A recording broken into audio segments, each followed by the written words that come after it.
Okay, so this is an exercise to work on what I would say is the hardest part of alternate picking, which is changing strings.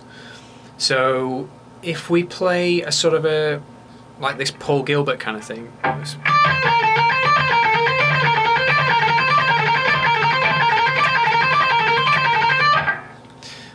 This is much easier to play fast because most of the notes are on one string.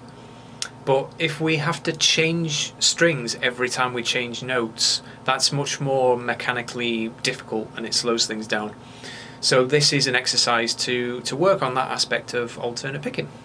So what we're doing in this exercise is we're playing these sort of flat 5 dyads.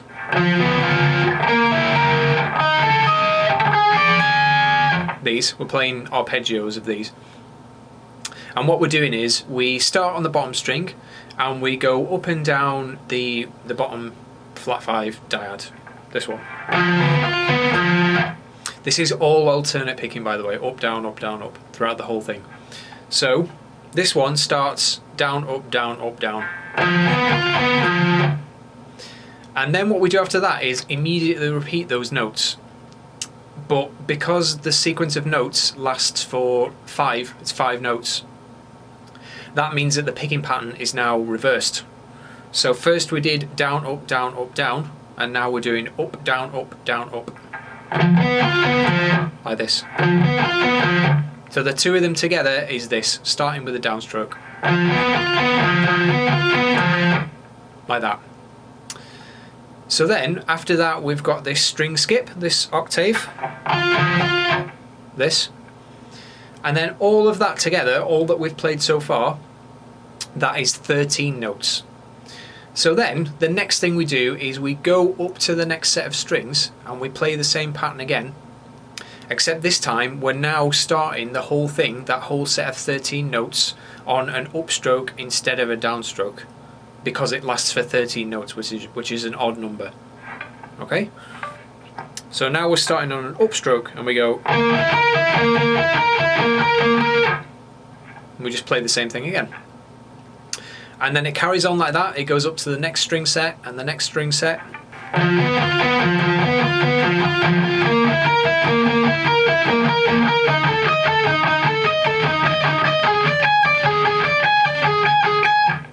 So once we're at the top, then we keep playing the same patterns, but we move down the strings each time instead of moving up the strings each time.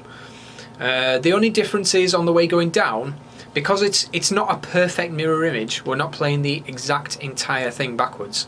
We're just moving that same set of 13 notes down a string each time instead of up a string each time. Hope that makes sense.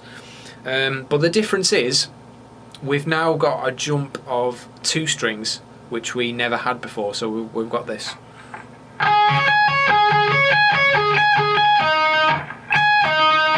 So we've got this part here, we go from here to here, and it continues on like that down. So that's something to look out for. So it's probably slightly more difficult going back down than it is up because of that. So we go all the way back down to the bottom again. We're repeating that same pattern over and over, still strict alternate picking, always. And then when we get down to the bottom, then we do this part.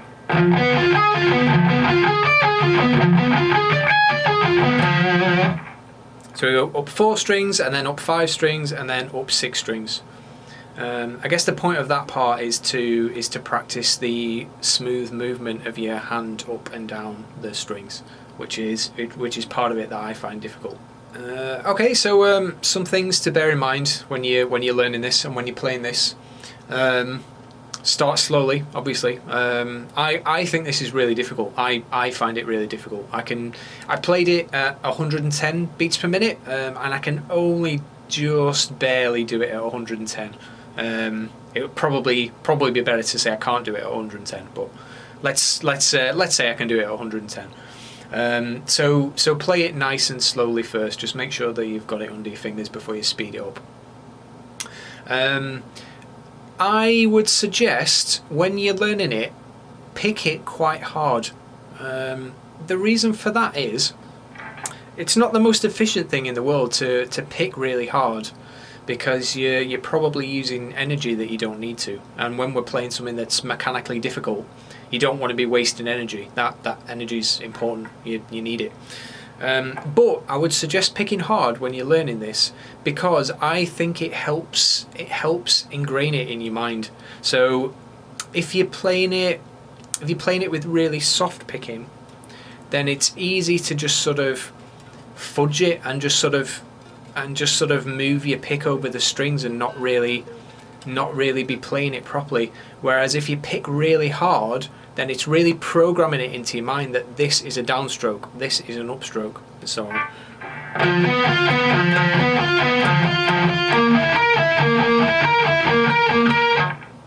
So I think that's helpful for when you learn it. You might not want to pick it super hard once you've learned it and once you're moving it up the tempos, but when you are learning it, I think that's pretty useful. Be careful of your muting as well if you're playing it with a lot of distortion like I am. I'd suggest trying it with and without distortion. Both have advantages and disadvantages. Like, people often say that that learning things with distortion is bad because it hides your mistakes. It can hide your mistakes. That isn't wrong. But at the same time, the main difficulty with this piece, this exercise, is not hitting the other strings when you're passing over them. That's by far the most difficult part of it. And when you have a lot of distortion, those strings are going to want to ring out really loud when you hit them. So playing with distortion is a plus and a minus. I would do it with both. But yeah, if you're playing it with a lot of distortion like I am, you have to be careful with your muting. Well, I'd say regardless of the sound, you have to be careful with your muting. So what I mean by that is,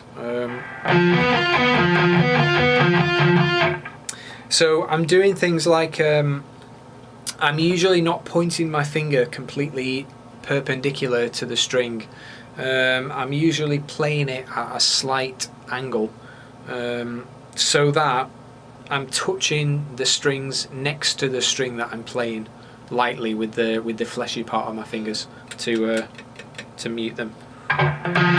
So when I'm playing this bottom note on the bottom string, the next string up is being muted, and so on.